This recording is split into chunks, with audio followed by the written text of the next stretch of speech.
subir para sua atividade. Glória a Deus, que bênção, hein? Alegria no nosso coração.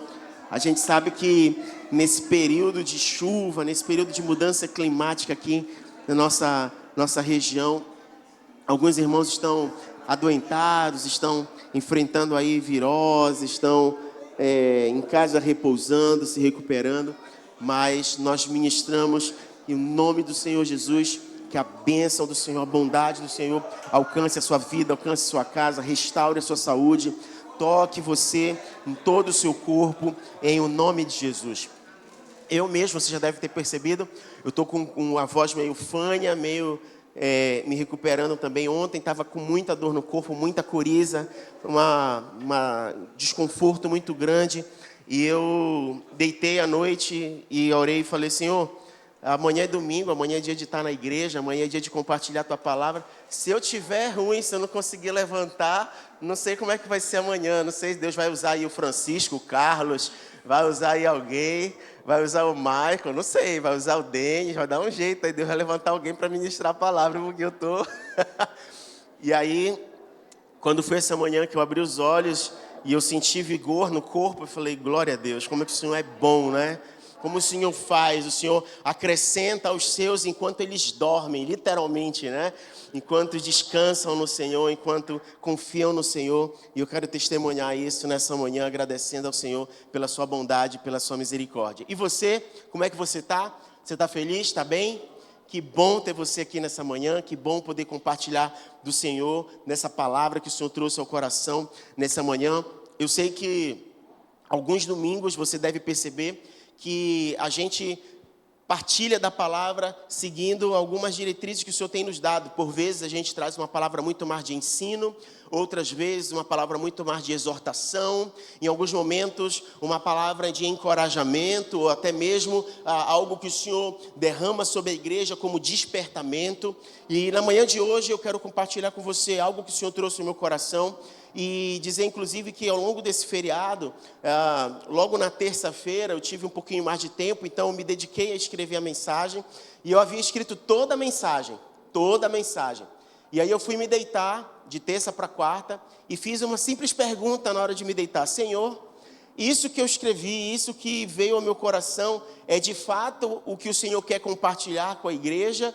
Ou o Senhor tem outra coisa para compartilhar e de repente eu apenas registrei algo que estava surgindo no meu coração, mas que não seja isso que o Senhor queira falar? Fiz essa oração e curvei a cabeça no travesseiro. Enquanto eu estava para dormir, o Senhor falou: não é isso que eu quero que seja ministrado à igreja. E o Senhor trouxe naquele momento uma outra direção. Eu falei: beleza, Senhor, tem misericórdia de mim, estou dormindo, então não me deixe esquecer o que o Senhor quer que eu fale, o que é para escrever. E aí, quando foi na quinta-feira, eu pude registrar e pude me dedicar, então, a compartilhar com vocês na manhã de hoje aquilo que o Senhor trouxe. E hoje pela manhã nós iremos falar sobre uma igreja profética.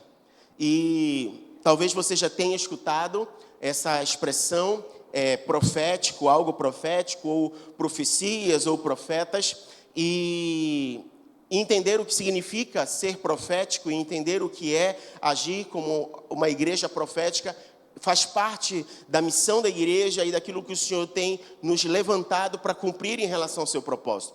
E a igreja do Senhor, a sua igreja, ela é a reunião dos santos. Nós que estamos aqui somos a igreja do Senhor porque compreende exatamente as pessoas que foram compradas e remidas pelo sangue de Jesus. É a reunião daqueles que verdadeiramente confessam o nome do Senhor Jesus e o adoram em espírito e em verdade. Esta é a igreja do Senhor. E esta igreja, ela está sendo edificada por Jesus para ser um organismo essencialmente profético, cumprindo um propósito na qual Ele designou. E Ele mesmo, o Senhor, é a pedra angular e Ele tem sido o edificador dessa igreja. E essa igreja, hoje em dia, tem lutado e tem procurado viver como quem se distancia ou se desgruda da igreja denominação.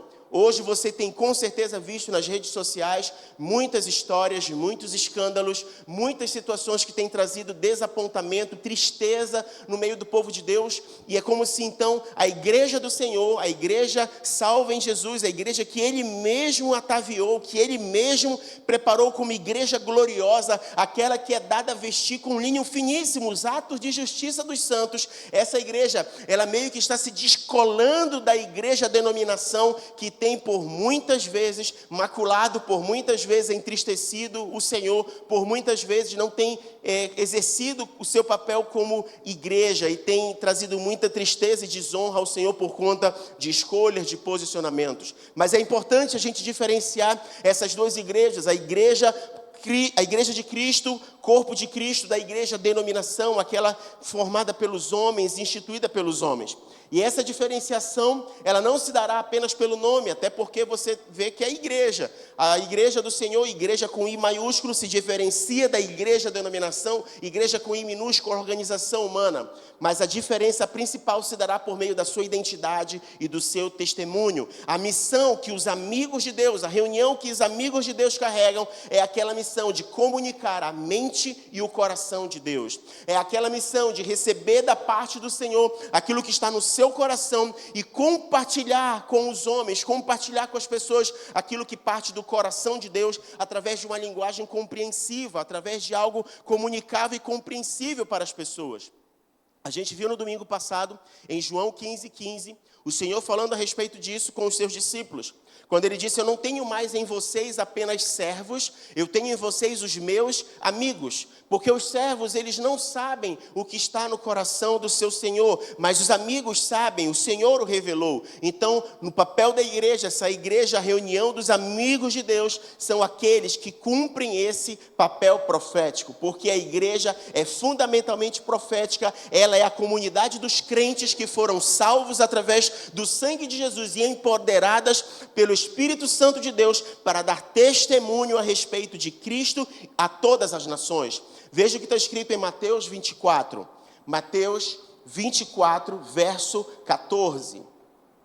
Mateus 24, 14 diz o seguinte: E este evangelho do reino será pregado em todo o mundo habitado, como testemunho de todas as nações, e então chegará o fim. Nós somos o povo enviado pelo Senhor até os confins do mundo com a tarefa de levantar a bandeira do Evangelho de Cristo. O testemunho profético não é uma tarefa para uma elite de pessoas dentro do corpo de Cristo. O papel profético, ele é um papel exercido por toda a igreja.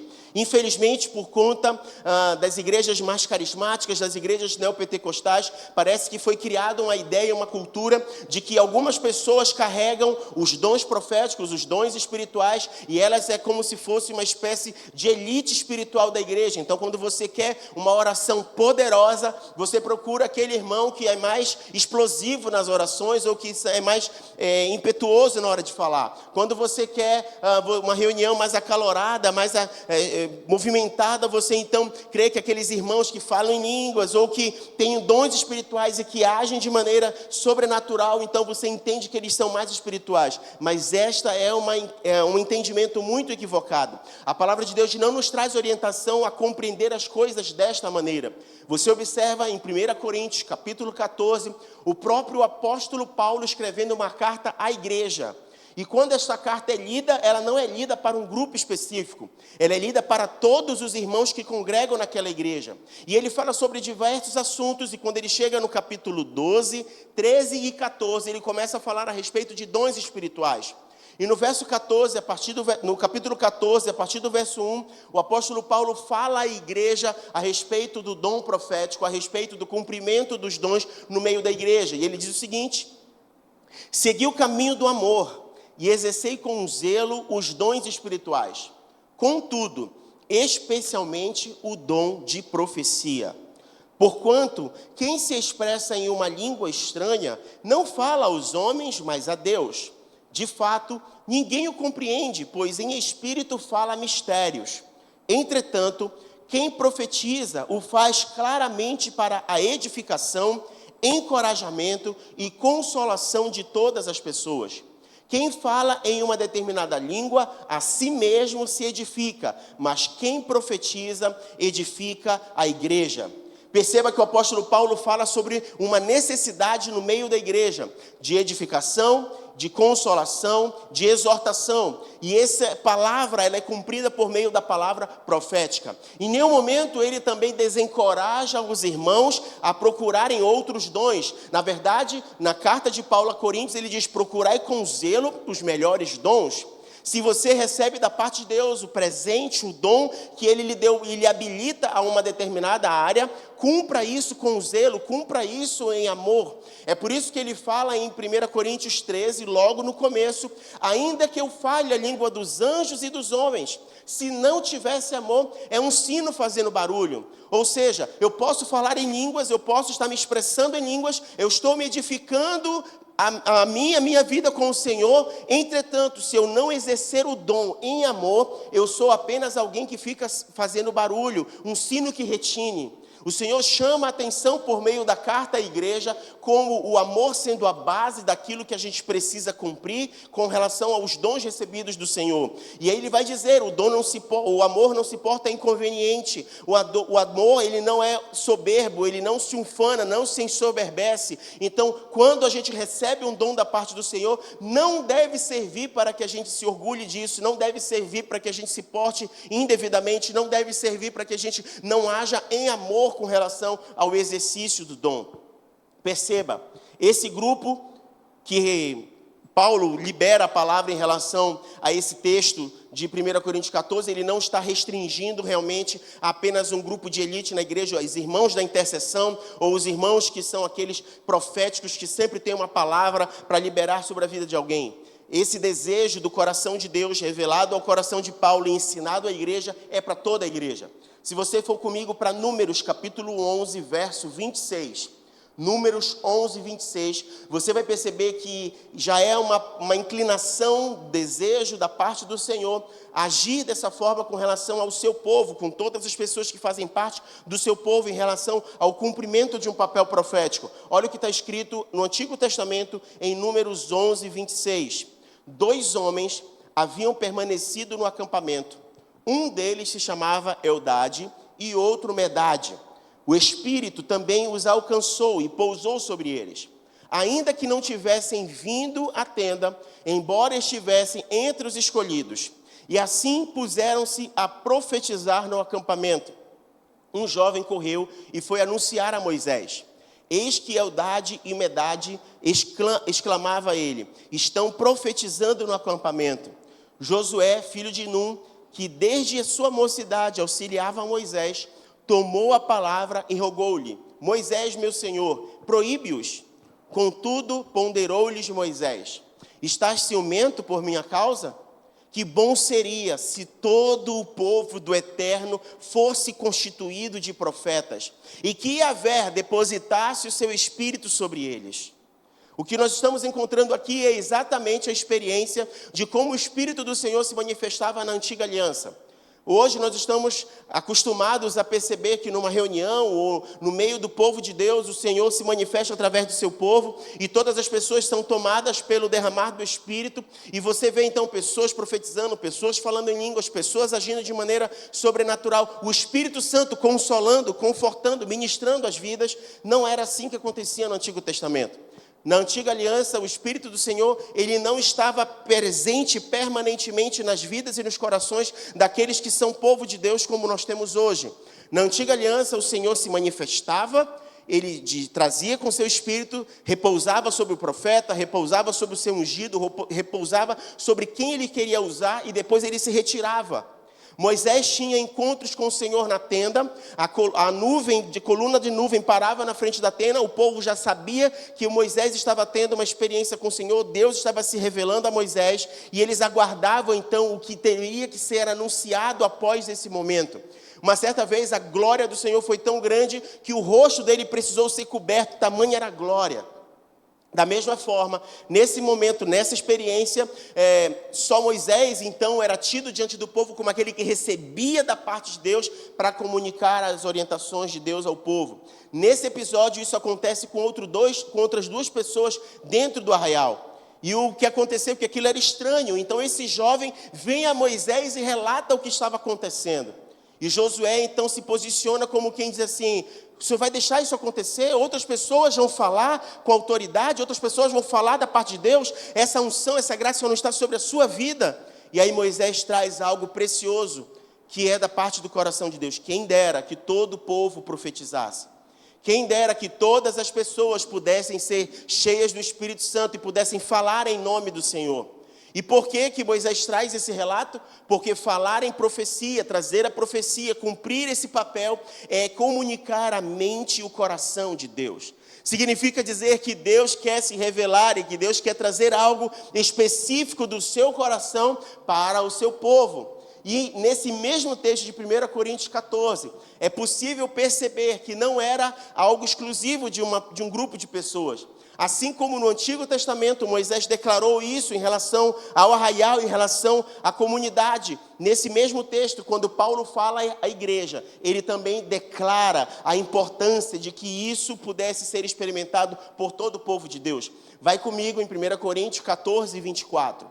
A partir do verso 24, nós vamos perceber exatamente o mesmo princípio comunicado por Moisés naquela ocasião, sendo repetido por Paulo em relação à igreja. Diz o seguinte: mas se todos profetizarem e alguém incrédulo ou não instruído entrar, será por todos convencido de que é pecador e por todos será julgado.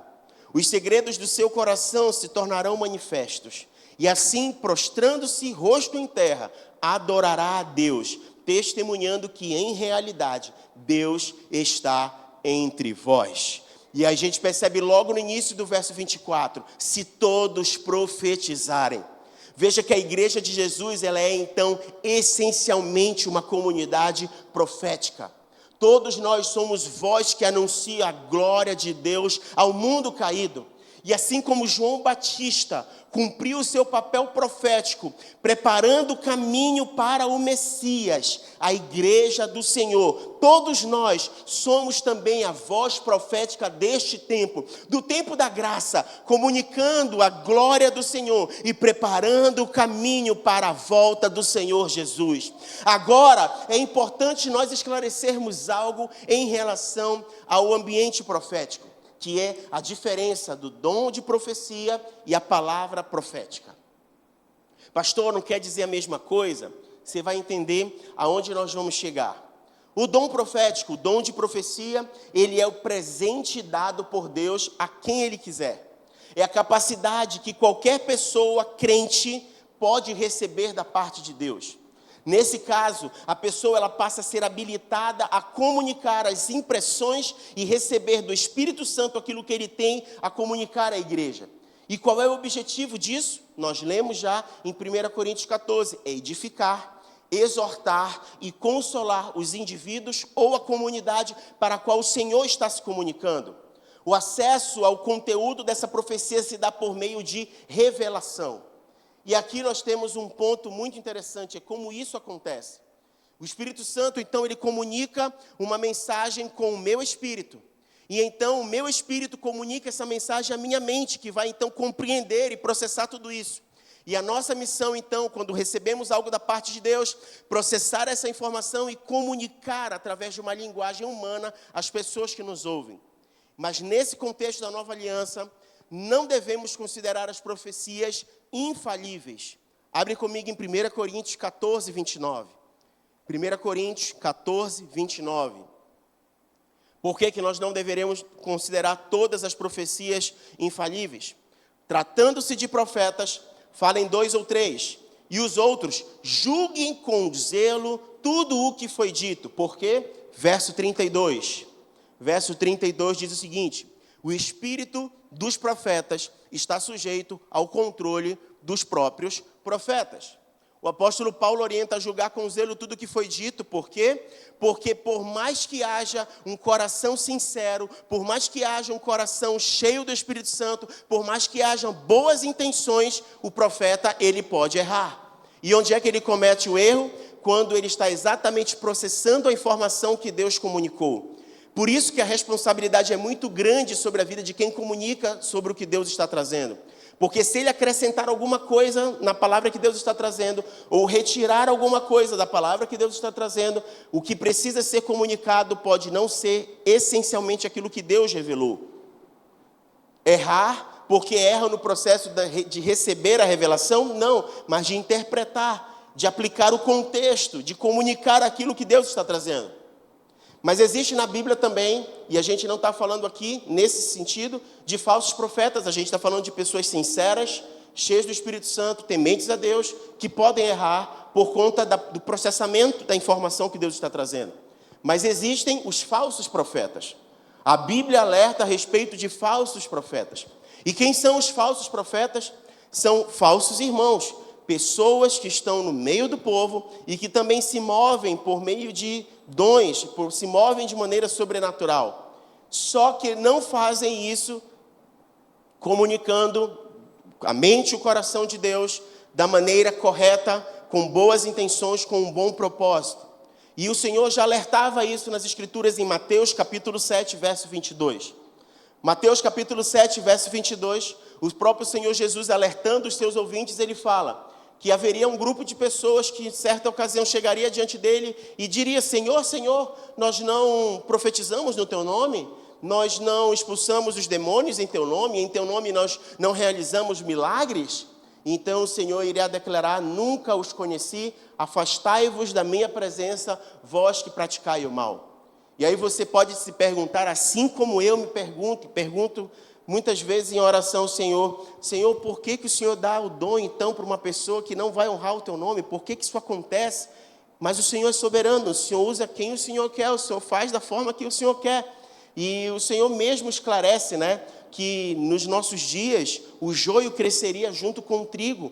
E que na tentativa de arrancar o trigo, de arrancar o joio, é capaz de que alguns trigos também sejam arrancados. Então, não façam essa distinção, deixe que o joio cresça junto com o trigo. E no momento em que o Senhor voltar, Ele irá recolher os seus, irá separar joio e trigo. Então, não cabe a nós a lidar com isso desta forma. E o Senhor vai acalmando o nosso coração. Mas não posso deixar de compartilhar com você, honestamente, que eu me perguntava em relação a isso. Por que, Senhor? Por que o Senhor presenteia? Por que o Senhor entrega dons, então, para alguém que não vai ser considerado um profeta honrado diante do Senhor? E você deve conhecer muito bem uma frase: Deus não é homem que minta, e nem filho do homem para que se arrependa. E a gente cita essa frase bíblica por diversas vezes. E eu não sei se você sabe quem foi que proferiu essa palavra. Quem proferiu essa palavra foi Balaão. Números, capítulo 23, verso 20, 19 e 20. Balaão proferiu. E eu não sei se você sabe, mas Balaão foi considerado um falso profeta. Balaão não errou nenhuma profecia. E ele, apesar de ter falado as palavras de Deus, ele é considerado um falso profeta, porque a sua motivação era o lucro, não a fidelidade a Deus. Ele era avarento e buscou seus próprios benefícios e recompensas financeiras. Ele era corrupto, ensinou o povo de Deus a cair em pecado, idolatria e imoralidade. E ele agiu como um adivinhador, ele é chamado de adivinho em Josué capítulo 13, verso 22. E ele praticava métodos contrários aos de um verdadeiro profeta de Deus. Abre comigo em 2 Pedro, capítulo 2, verso 12. 2 Pedro 2, 12. Diz o seguinte: mas essas pessoas, que à semelhança de animais irracionais, vivem apenas por intuito natural, nascidas para serem caçadas e destruídas, serão corrompidas pela sua própria corrupção, recebendo a justa retribuição de sua injustiça. Tais pessoas consideram prazer entregar-se aos mais repugnantes atos de indecência em plena luz do dia. São como nódoas e manchas, regalando-se em manifestar a torpeza de suas paixões, mesmo durante as vossas festas de fraternidade.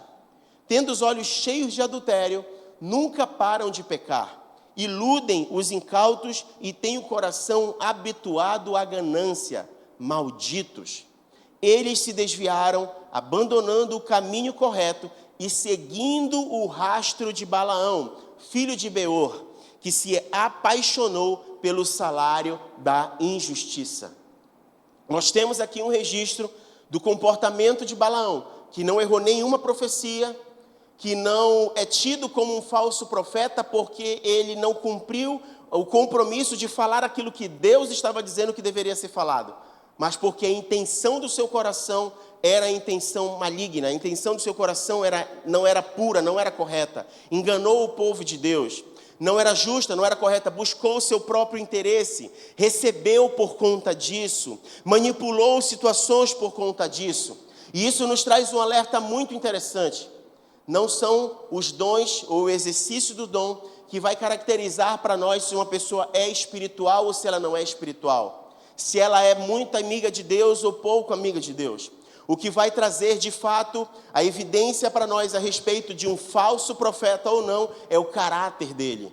É pelos frutos que nós conheceremos a árvore. Não é pelo mover sobrenatural que se definirá, mas pelo testemunho. A sua conduta e comportamento serão sinais que acusarão como um falso profeta, tirando vantagem, seja ela financeira, seja proveito próprio, manipulação, ensinando aquilo que é contrário à palavra de Deus.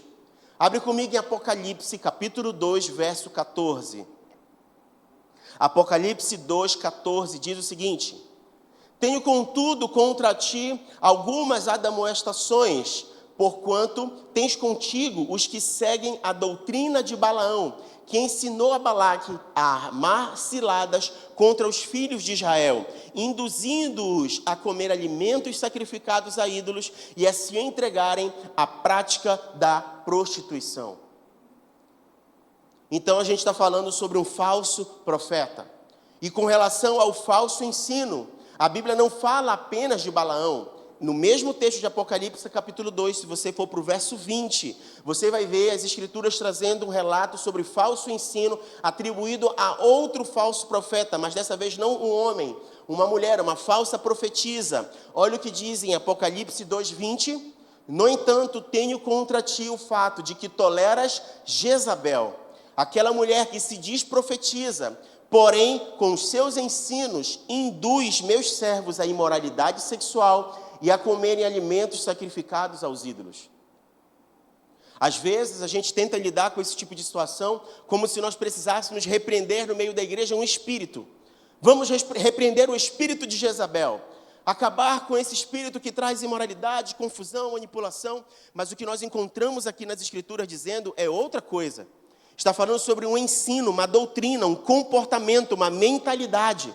O que as Escrituras estão ensinando para mim e para você nessa manhã é que repreender o espírito de Jezabel, na verdade, precisa ser uma atitude minha e sua, um comportamento da igreja, de não tolerar a mentalidade, a doutrina, o mau ensino, o falso ensino no meio da igreja. É o falso ensino que causa um comportamento de imoralidade, de permissividade, de tolerância àquilo que Deus não tolera. Não é um espírito pairando, mas é a mentalidade e comportamento das pessoas que tentam manipular, que tentam ensinar a outros e conduzir a igreja, o corpo de Cristo, conduzir ao engano. E como é que nós iremos lidar contra tudo isso? Lembra que eu falei que a gente ia precisar ver a diferença entre o dom profético e a palavra profética? Pois bem, nós precisamos compreender mais as Escrituras, conhecer mais a palavra de Deus, discernindo pela palavra profética aquilo que é da parte de Deus e aquilo que não é da parte de Deus, aquilo que vem de Deus e aquilo que não vem de Deus. Então, o que seria a palavra profética? Abre comigo em 2 Pedro, capítulo 1, verso 19. 2 Pedro 1, 19. Vejamos o que o apóstolo Pedro traz em sua segunda carta, falando a respeito da palavra profética. Sendo assim, temos ainda mais concreta a palavra dos profetas. Em outras traduções você vai encontrar o termo palavra profética. E fazeis muito bem em prestar atenção a ela, como a uma candeia que brilha nas trevas, até que todo o dia se ilumine e a estrela da alva nasça em nossos corações, em vossos corações.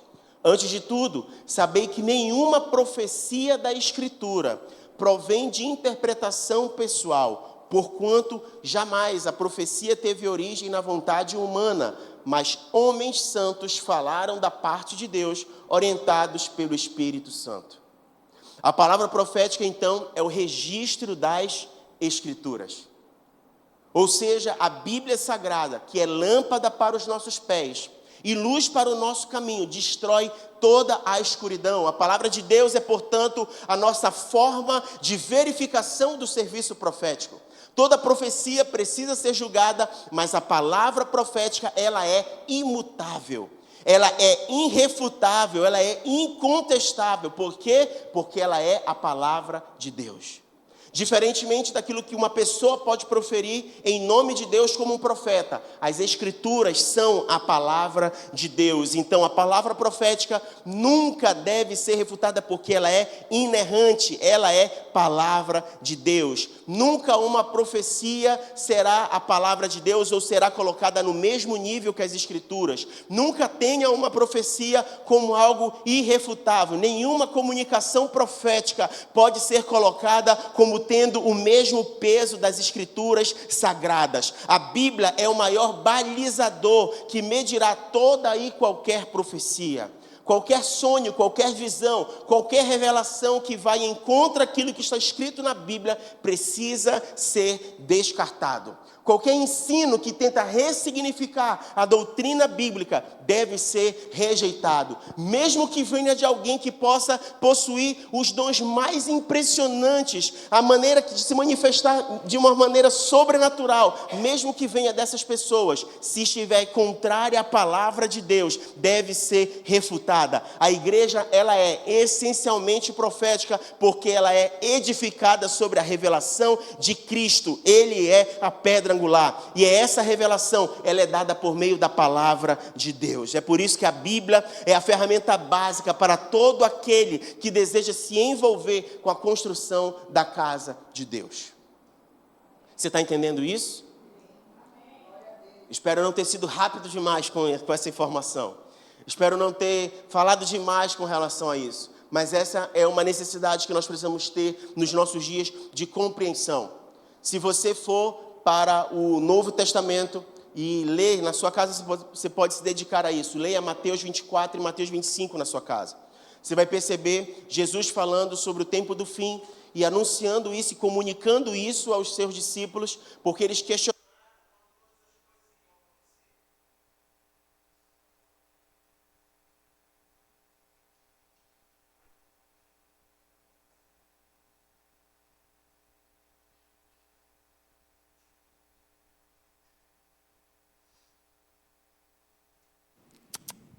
Calma, gente, não foi o capeta não, foi só a pilha que acabou, tá?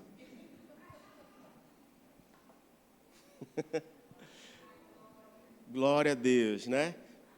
Voltando então, só para a gente não perder o fio da meada.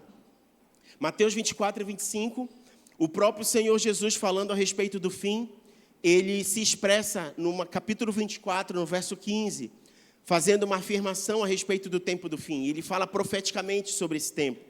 E sabe quem ele cita para falar profeticamente? Mateus 24, 15. Ele cita o profeta Daniel. Daniel 11, 31. Então, se a gente tem o próprio Senhor Jesus falando profeticamente aos seus ouvintes, usando as escrituras que ele tinha naquele tempo eles só tinham essas escrituras, os profetas a serem lidos. Então ele cita o profeta Daniel dentro da sua palavra profética, ensinando as escrituras. E por que que hoje, então, as pessoas insistem em falar profeticamente sem cumprirem o papel de passar pelo crivo das Escrituras e tentam profetizar sem utilizar a palavra de Deus como fundamento daquilo que estão falando? E se Jesus cita Daniel, vamos ver então como foi que Daniel chegou à profecia que ele foi usado como referência. Abre comigo, Daniel capítulo 9, verso 2. Daniel 9, 2. Como esse profeta, então, profetizava em seu tempo? O profeta profetizava da seguinte forma: no primeiro ano do seu governo real, eu, Daniel, compreendi mediante a leitura atenta das sagradas escrituras, de acordo com a palavra de Yahvé, o Senhor, concedida ao profeta Jeremias, que a desolação de Jerusalém iria durar 70 anos. O que a gente encontra aqui? Jesus citando Daniel, o profeta da época, com o escrito que ele tinha, com o rolo dos escritos do profeta Daniel. E o que a gente encontra em Daniel? Daniel citando Jeremias. Citando Jeremias por conta que ele estava se dedicando o quê? Às sagradas escrituras. Se nós encontramos na Bíblia os próprios profetas consultando a Bíblia que eles tinham na época, as escrituras que eles tinham na época, porque nos nossos dias nós daremos ouvidos ou daremos atenção àqueles que se dizem profetizar em nome do Senhor e que não têm a Bíblia como base, que não têm o fundamento das escrituras para fundamentar aquilo que estão profetizando.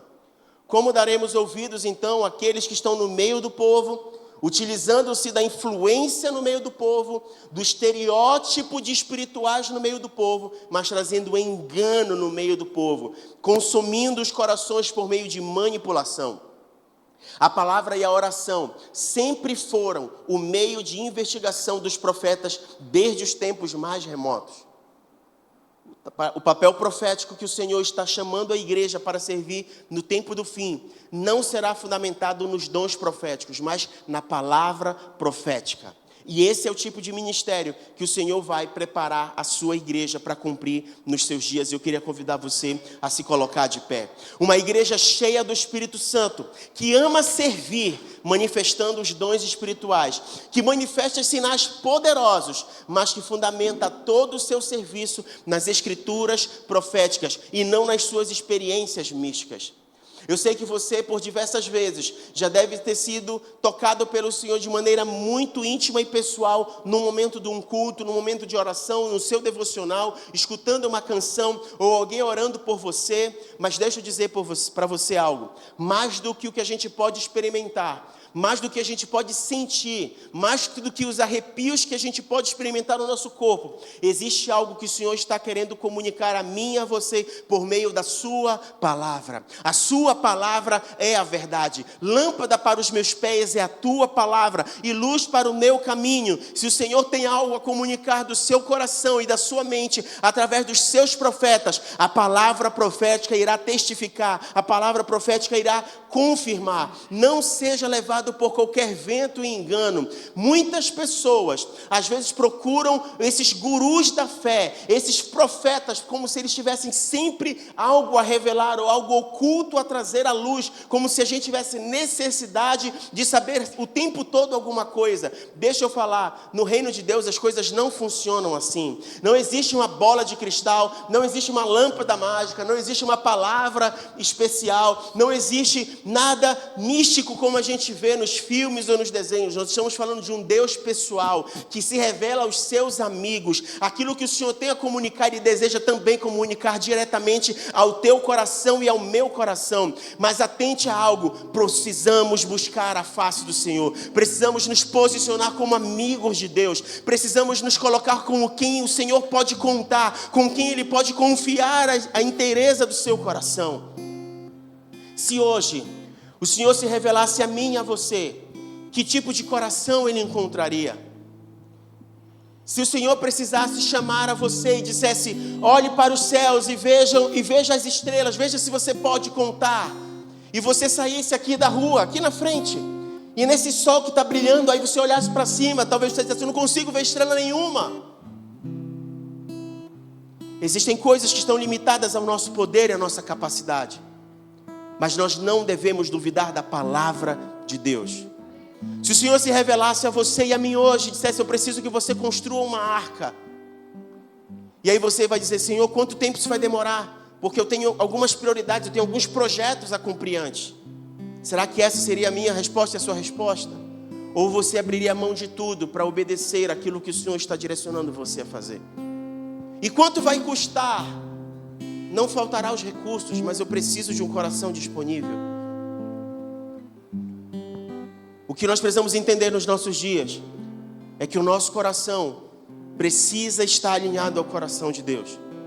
Uma igreja essencialmente profética, ela é fundamentada na revelação de Cristo Jesus, e essa revelação vem por meio da palavra, o verbo vivo que desceu do céu, a palavra de Deus. Por isso toda a igreja é chamada por Deus para se tornar a voz profética nesta geração.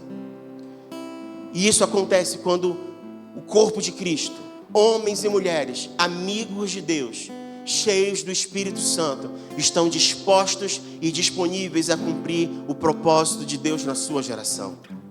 O Senhor pode encontrar no teu coração um coração disponível? O Senhor pode encontrar na tua vida disposição, disponibilidade, prontidão?